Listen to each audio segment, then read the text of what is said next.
Hello friends, मैं हूँ William और आप देख रहे हैं आपका अपना चैनल TIA। इसमें आज हम बात करने जा रहे हैं एक बहुत इंपॉर्टेंट वर्ड, जी हाँ, फिटनेस।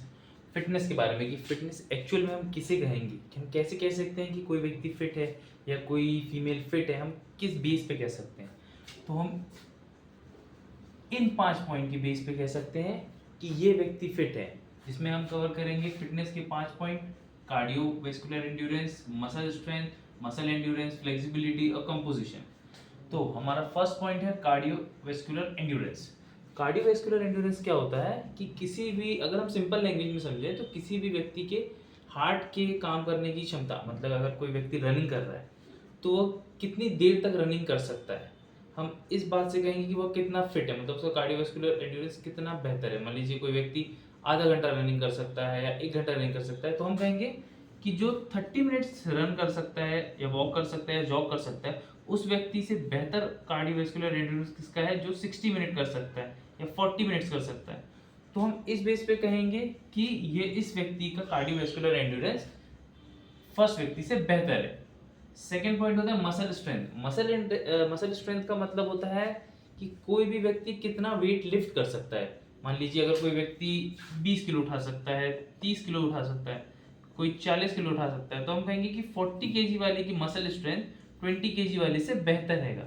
अच्छा, इसमें ये नहीं कि डंबल्स या वेट, हम सिर्फ इन्हीं की वेट्स की बात करें, हम बात कर रहे हैं डेली रूटीन, जैसे कि आटे की बोरी या किसी भी प्रकार का वेट्स हम ले सकते हैं यहाँ पे। तो हम कहेंगे कि ये व्यक्ति इस व्यक्ति से ज़्यादा बेहतर मसल स्ट्रेंथ रखता है। थर्ड पॉइंट है हमारा मसल एंड्योरेंस। मसल एंड्योरेंस होता है कि हमारा मसल कितनी बार कॉन्ट्रैक्शन कर सकता है। जैसे सिंपल लैंग्वेज में समझें कि हम अगर बाइसेप कर्ल कर रहे हैं तो कौन व्यक्ति कितने रेपिटेशन कर सकता है, किसके मसल का एंड्योरेंस ज़्यादा है, किसका मसल देर तक काम कर सकता है। जैसे कि मान लीजिए कोई 20 रेप्स करता है, कोई 25 रेप्स करता है, तो हम कहेंगे कि 25 रेप्स करने वाले का मसल एंड्योरेंस 20 रेप्स करने वाले से बेहतर रहेगा। हमारा फोर्थ जो पॉइंट है वो है फ्लेक्सिबिलिटी। फ्लेक्सिबिलिटी को हम कैसे काउंट कर सकते हैं? फ्लेक्सिबिलिटी का मतलब ये नहीं कि कोई व्यक्ति अपने पैर से अपने सर को छू सकता, नहीं। हम फ्लेक्सिबिलिटी वहां काउंट करेंगे कि कोई व्यक्ति बिना किसी पेन के, बिना किसी रुकावट के अपने टोज टच कर सके, जैसे कि कुछ योगा के इजी पोजेस बना सके, जैसे कि अपना धनुरासन हो गया। इस तरह की जो चीजें होती हैं उसको हम फ्लेक्सिबिलिटी में काउंट करेंगे। और हमारा फिफ्थ पॉइंट आएगा बॉडी कंपोजिशन। बॉडी कंपोजिशन का मतलब होता है कि एक पैरामीटर, जैसे कि मेल के लिए एक पैरामीटर है कि 10% बॉडी फैट से लेकर 20% बॉडी फैट तक का जो मेल होता है, हम कहेंगे कि इसका बॉडी कंपोजिशन अच्छा है और वो लुक्स में भी वैसा ही दिखेगा क्योंकि उसका फैट परसेंटेज कम है। वैसे ही फीमेल के लिए 15% से लेकर 25% तक माना जाता है कि अगर किसी फीमेल का बॉडी फैट परसेंटेज इस रेशो में है तो हम कहेंगे कि ये फीमेल जो है इसका बॉडी कंपोजिशन बेहतर होगा। हाँ, उसमें मसल भी कई हद तक रोल प्ले करती है कि कितना मसल है, कितना एक्टिव है, क्या क्या एक्टिविटी करता है, वो भी मैटर करती है। बट फिर भी अगर एक इजी फॉर्म में देखें तो हम कहेंगे कि 15 से 25% तक का अगर किसी का बॉडी फैट है तो हम कहेंगे कि इसका बॉडी कंपोजिशन अच्छा होगा, मतलब हम ऐसा कह सकते हैं। अब हम कंपेयर कैसे करेंगे कि हो सकता है किसी व्यक्ति का एंड्योरेंस अच्छा हो, किसी की स्ट्रेंथ अच्छी हो, तो हम कैसे कहेंगे कि ये स्पेसिफिक व्यक्ति फिट है।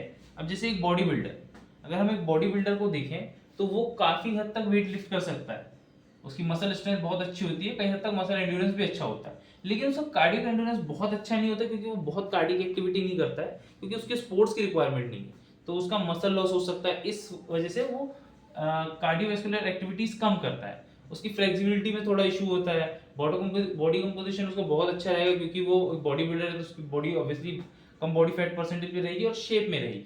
लेकिन अगर हम कहें किसी मैराथन रनर जिसका मसल एंड्योरेंस बहुत अच्छा है, वो बहुत देर तक रनिंग कर सकता है, वो बहुत तेज नहीं भागता लेकिन बहुत देर तक कर सकता है, तो हम कहेंगे उसका मसल एंड्योरेंस अच्छा है।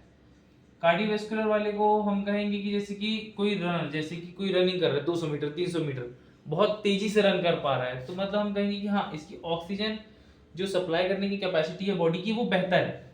वैसे ही फ्लेक्सिबिलिटी, जो योगा वगैरह करते हैं उनकी फ्लेक्सिबिलिटी ज़्यादा बेहतर होती है एक नॉर्मल आदमी से।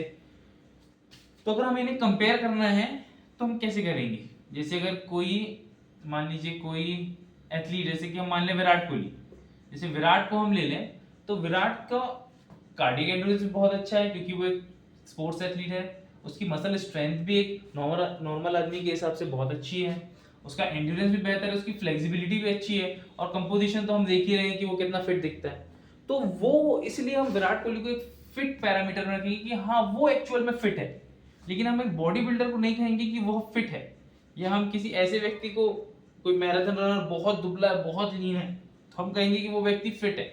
नहीं, हम उसे फिट नहीं कहेंगे, हम किसे कहेंगे, विराट कोहली जैसे एथलीट जो सारे फिटनेस के कंपोनेंट को कवर करे, हम कहेंगे कि वो फिट है। तो अगर अगली बार अगर आपको कोई पूछे कि ये कहे कि भाई साहब मैं बहुत फिट हूँ, तो आप चेक कीजिए कि वो ये इन सारे पैरामीटर्स को कवर कर रहा है कि नहीं। अगर वो नहीं कर रहा है तो उसे बताइए कि आप इसे मिस कर रहे हैं, और अगर कर रहा है तो उसे अप्रिशिएट कीजिए। Okay, thank you.